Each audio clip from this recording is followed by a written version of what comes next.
کے بعد مجلس ہمیشہ یہاں تابوت برآمد ہوتا ہے معصوم کا، تو اس لیے ہر سال ہم 17 صفر کی یہ مجلس یوم شہادت امام کا ہی ذکر کرتے ہیں۔ وہ امام کہ جو اپنے وطن سے بہت دور، مدینے سے بہت دور، ایک تنہائی کے مقام پر دفن ہوا، لیکن آج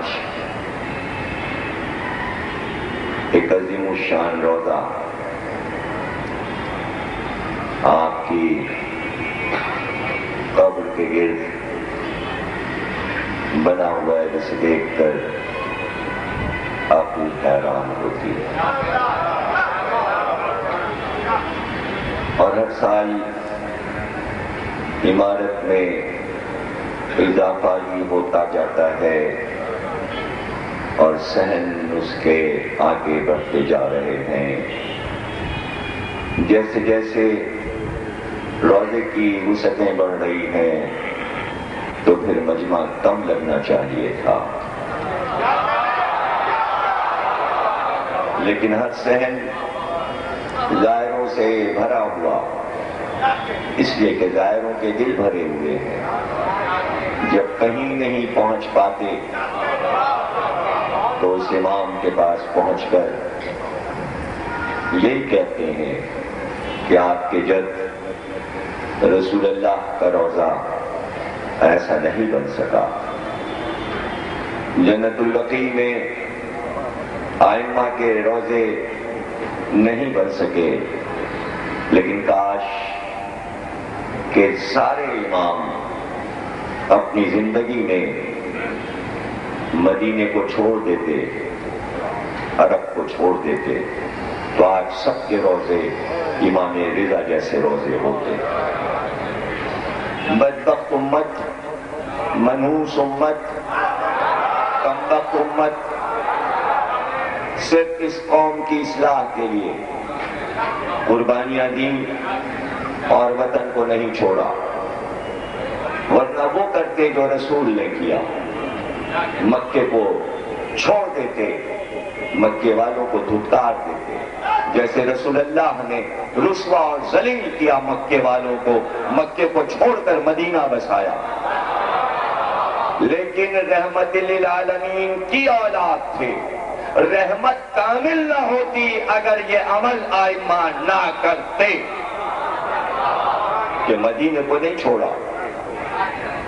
اگر اس وقت امام حسن مدینے کو چھوڑ کے ہندوستان چلے جاتے تو آج پورا ہندوستان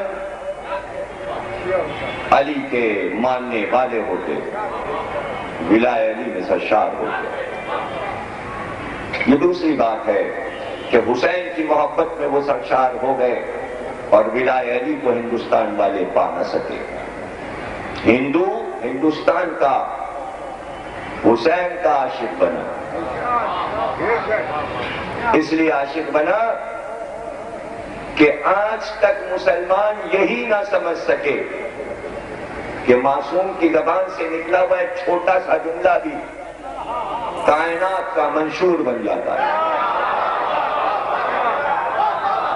چھوٹا سا جملہ یہ بول دیں، بس کہہ دیں، تو بس اتنا ہی تو کہا تھا، عمر سعد راستہ دے مجھ کو، یا تو مجھے مدینے واپس جانے دے یا راستہ دے دے تاکہ میں سرحدوں سے عرب کی نکل جاؤں اور میں ہندوستان چلا جاؤں۔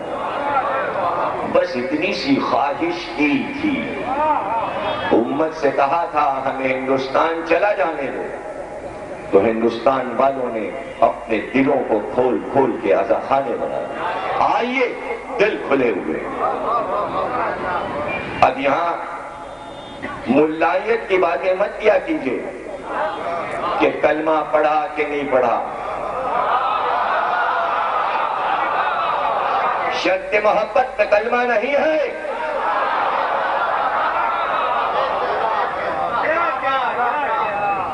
شرط محبت میں کلمہ نہیں ہے. ایک کتاب علی کا رائے کی طرف وہاں سے لے آنا, اسٹال سے دونوں لے آنا, جناب زینب والی بھی اور وہ بھی. تو محبت ہے. کلمہ تو ان لوگوں کے لیے رکھا گیا جن کے دلوں میں محبت نہیں تھی, جو پتھر دل تھے.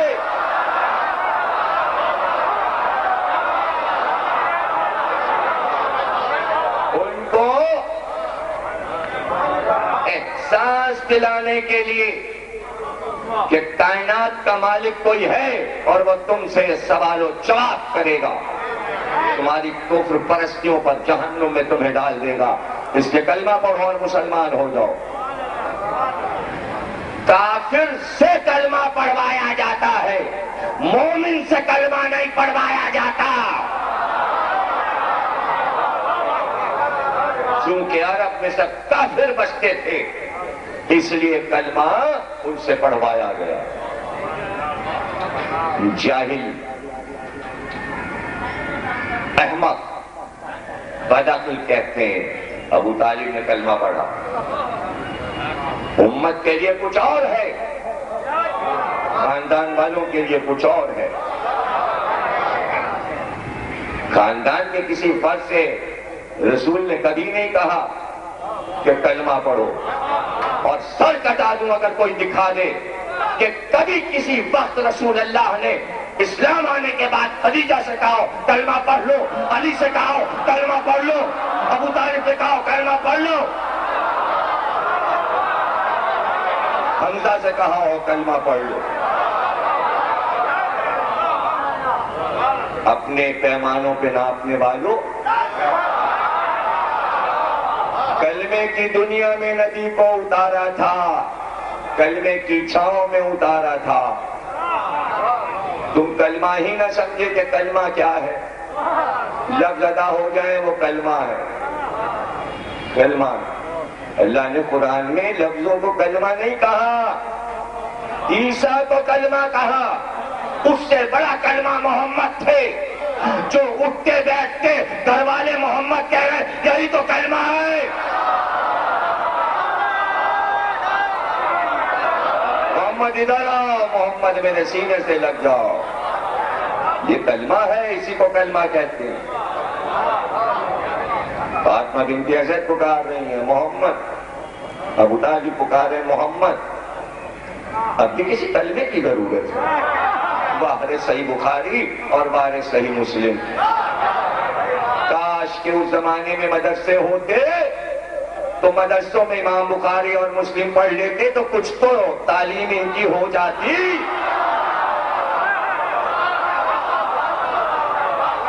چونکہ مدرسوں کا دور نہیں تھا, اس لیے نہ قرآن پڑھ سکے نہ حدیث. اگر حدیث پڑھے ہوتے تو استخارے کر کر کے حدیثیں نہ چھاٹتے, استخاروں سے کتاب بنی. لوگوں کا استخاروں ہی پر یقین نہ رہا تو کلمہ نہ تلاش کیا کرو. دیکھو وہ بات کیا کر رہے ہیں, کہتے کیا ہیں, ان کا فخر تو دیکھو. ان کا فخر یہ ہے کہ وہ پکار کے کہتے ہیں مسلمانوں کو کہ مسلمانوں, حسین کا قاتل تم میں ہے, ہم میں نہیں ہے. ہندو کو فخر ہے کہ حسین کا قاتل مسلمانوں میں ہے, ہندوؤں میں نہیں ہے.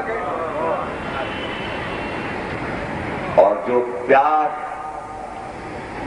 حسین کے لیے ہے,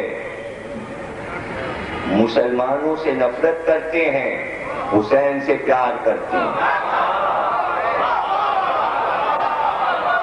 بال ٹھاکرے مسلمانوں سے نفرت کرتا ہے, لیکن بمبئی میں جتنی سبیلیں سب بال ٹھاکرے نے بنوائی. عاشور کے دن خود تعزیے میں شریک ہوتا ہے بال ٹھاکرے, لیکن مسلمانوں سے نفرت کرتا ہے. تو اس میں کیا زبردستی ہے, کیا زبردستی ہے؟ اپنے آپ کو پیار کر کے دکھاؤ تو میں جانوں. ایسی قوم بنو کہ لوگ پیار کریں, اور آج تو وہ نفرت ابھری ہے کہ پورا امریکہ، پورا روس، پورا چائنا، پورا یورپ مسلمانوں سے نفرت کر رہا ہے۔ اب بدل دو نفرت کو محبت میں تو میں جانوں۔ اور محبت کیسے ملے گی؟ کیسے ملے گی مسلمانوں کو محبت؟ محبت کی کچھ وجوہات ہوتی ہیں۔ دور سے بیٹھ کے وہ دیکھ رہے ہیں کہ جنہوں نے ان کے لیے قربانیاں دی، جنہوں نے ان کو دین دیا، جنہوں نے انہیں انسان بنایا، ان سے بیزار ہیں، اپنی نبی کی اولاد سے بیزار ہیں، نام لینے کو تیار نہیں ہے، ان کے روضوں سے محبت نہیں ہے، کہ روضوں سے محبت نہیں ہے، کہ قبروں سے پیار نہیں ہے، قبروں کے خلاف بولنے، قبروں کے خلاف باتیں ہو۔ تو انہیں معلوم ہے کہ تمہیں پیار کرنا کب آتا ہے جو تم سے پیار کیا جائے گا۔ یہی میرا میسج ہے آج، اور یہی میں پیغام دیتا رہتا ہوں آپ کے ذریعے تمام دنیا کے مسلمانوں کو۔ پہلے انسانیت سیکھو۔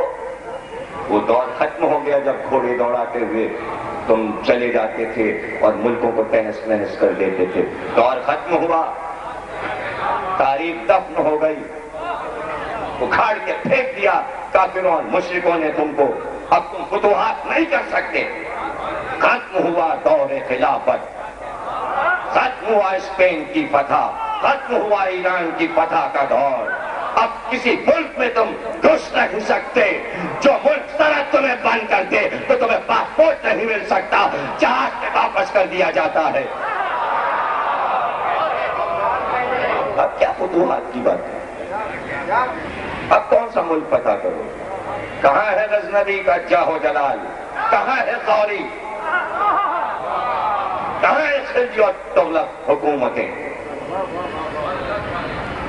دشت و دشت ہیں، دریا بھی نہ چھوڑے ہم نے، بحر ظلمات میں دوڑا دیے گھوڑے ہم نے۔ جاؤ پھر بحر ظلمات ہی میں چلے جاؤ، جاؤ، زمین تنگ ہو رہی ہے، زمین تنگ ہو گئی ہے مسلمانوں کی۔ ابھی بھی ہوش نہیں آ رہا، ابھی بھی مسلمانوں کو ہوش نہیں آیا۔ تنگ وہ کر رہے ہیں تمہیں اور تم ہمیں تنگ کر رہے، ہمیں یہ فلسفہ تو سمجھاؤ۔ آپ میں سے کوئی اٹھ کے سمجھا دے۔ اگر آپ بڑی سیاست کو سمجھتے ہو، اخبار، ٹی وی اور ریڈیو، تو آپ میں سے کوئی بہت پڑھا لکھا ہو تو مجھے یہ بات سمجھا دے کہ امریکہ تنگ کر رہا ہے مسلمانوں کو، برطانیہ تنگ کر رہا ہے مسلمانوں کو، تو جواب میں تم ان کو تنگ کرو، شیعوں کو کیوں تنگ کر رہے ہو؟ ہے کسی کے پاس جواب؟ اور جبکہ وہ تیاری نہیں ہے کسی مسلمان کے لیے ہیلپ کرنے کے لیے۔ کم از کم یہی فارمولہ بن جاتا کہ امریکہ شیعوں کی مدد کر رہا ہوتا، یہ بھی نہیں کر رہا امریکہ۔ کم از کم برطانیہ شیعوں کے لیے ہی کچھ مراحت دے دیتا، پابندیاں جیسے سنیوں پہ ویسی شیعوں پہ ہیں یورپ اور امریکہ میں۔ یہ بات سمجھ میں نہیں آتی کہ جب ہمارے ساتھ بھی نہیں ہے امریکہ، یعنی اس وقت سب سے بڑا دشمن امریکہ شیعوں کا ہے، سنیوں کا نہیں ہے۔ امریکہ اس وقت ایران کا سب سے بڑا دشمن ہے، سعودی عرب کا نہیں ہے۔ بھائی بم گرانے کو ایران پہ تیار ہے کہ جنوری سے پہلے ہم 257 میزائل گرا دیں گے ایران پہ، حملہ ہو جائے گا جنوری سے پہلے، بش کہہ رہا ہے۔ اگر یہ نہیں مانیں گے وہی توانائی کے مسئلے میں، تو بھائی یہ کب کہہ رہا ہے کہ سعودی عرب پہ بم گرا دیں گے، یہ کب کہہ رہا ہے امارات پہ گرا دیں گے؟ سنی تو بچے رہیں گے، بم تو شیعوں پہ گرنے والے ہیں بش کے۔ تو یہ بتاؤ، مسئلہ تو مجھے سمجھاؤ کہ ورلڈ سیاست کیا ہے، مجھے ورلڈ سیاست سمجھا دو کہ مشرک اور کافر اور یہودی بھی شیعوں کا دشمن اور سنیوں کے سارے فرقے بھی شیعوں کے دشمن۔ تو سوال یہ ہے کہ کائنات کے ہیرو ہم کیوں بنے ہوئے ہیں؟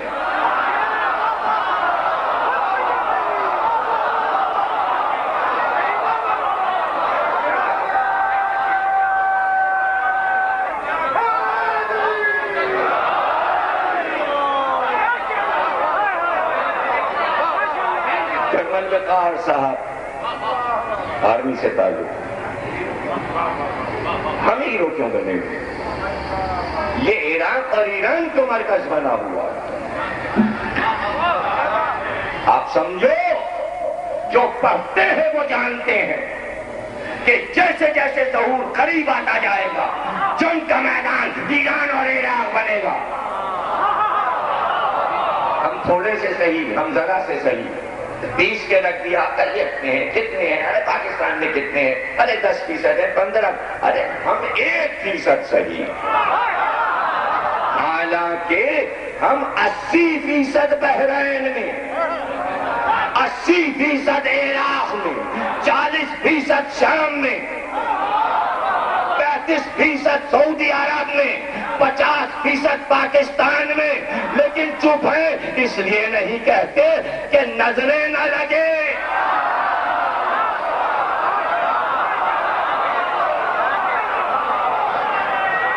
کیوں نظر لگوائیں؟ نظریں کیوں لگوائیں؟ ہمیں کوئی یہ فلسفہ سمجھا دے۔ سنو، ہم ہیرو کیوں ہیں کائنات کے؟ امریکہ سپر پاور کی نظر میں صرف ہم کیوں چڑھے ہوئے ہیں؟ سنو، جواب دے رہا ہوں، کوئی مسلمان کا فرقہ کائنات کی نظر میں نہیں ہے سوا ہمارے۔ روس ہو، برطانیہ کا کوئی ملک ہو، یا امریکہ ہو، یا چائنا ہو، یا ہندوستان ہو، جتنی دنیا میں حکومتیں ہیں، سب کی نگاہیں ہم پر لگی ہیں۔ کیوں لگی ہیں؟ اس لیے کہ ان کو یہ معلوم ہے کہ یہ جتنے مسلمان ہیں بغیر نکیل کے گھوڑے ہیں، بغیر نکیل کے اونٹ ہیں، ان کا کوئی آنے والا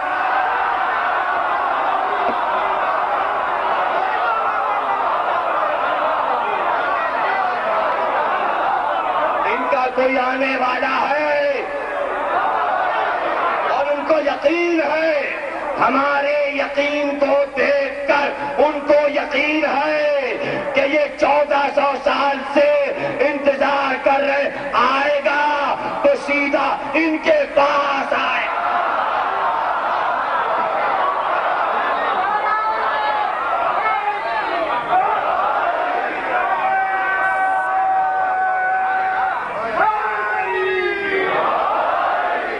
ابھی وقت نکل نہیں گیا،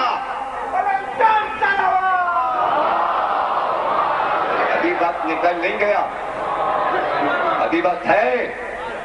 حدیثیں ہیں، حدیثیں مر نہیں گئیں، لکھنے والے اہل سنت کے ہر فرقے کے راوی ہیں، موجود ہے حدیث۔ فرمایا سرکار نے، قیمتی جملے دیتا چلا جا رہا ہوں تاکہ موضوع تک پہنچ جاؤں، اور ہر جملہ آپ کے لیے قیمتی اور تبرک ہے۔ فرمایا سرکار نے کہ میری اولاد میں سادات کے کسی فرد کے ہاتھ پر اگر امت نے بوسہ دیا تو گویا میرے ہاتھ کو چوما۔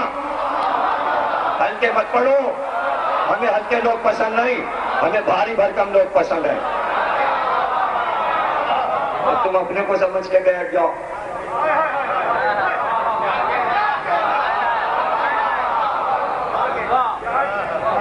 سید بوسہ دیا، رسول نے فرمایا، نکلے سارے فرقے مسلمانوں کے اور سیدوں کے ہاتھ چومے، اپنی عادت بنا لیں۔ یہ نمازیں کام نہیں آئیں گی، یہ مسجدیں کام نہیں آئیں گی، یہ اذانیں کام نہیں آئیں گی۔ اگر ہمارے ہاتھ چوم لیے تو رسول تمہاری طرف دیکھیں گے، ورنہ منہ پھیر لیں گے کہ جواب دو اولاد کے ساتھ کیا کیا۔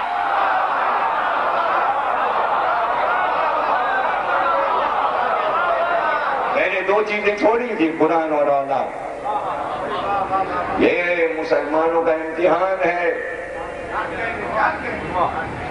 سادات روئے زمین پر ہر فرقے، ہر مسلک کا امتحان ہے سادات۔ جب تک روئے زمین پر سادات ہیں، مسلمانوں کا امتحان ہو رہا ہے۔ حدیثیں پکار رہے ہیں تو میں ہندو کی تعریف نہ کروں، تم گلے کاٹو سادات کے، اور ہندو دفاع کرے، گھر میں تعزیہ رکھے، عاشور منائے، کافر حکومت 2-2 3-3 دن کی چھٹی دے، تعزیوں کے لیے پیپل کے درخت کی شاخیں کٹ جائیں، بجلی کے تار گرا دیے جائیں، تم تعزیوں کو جلاؤ،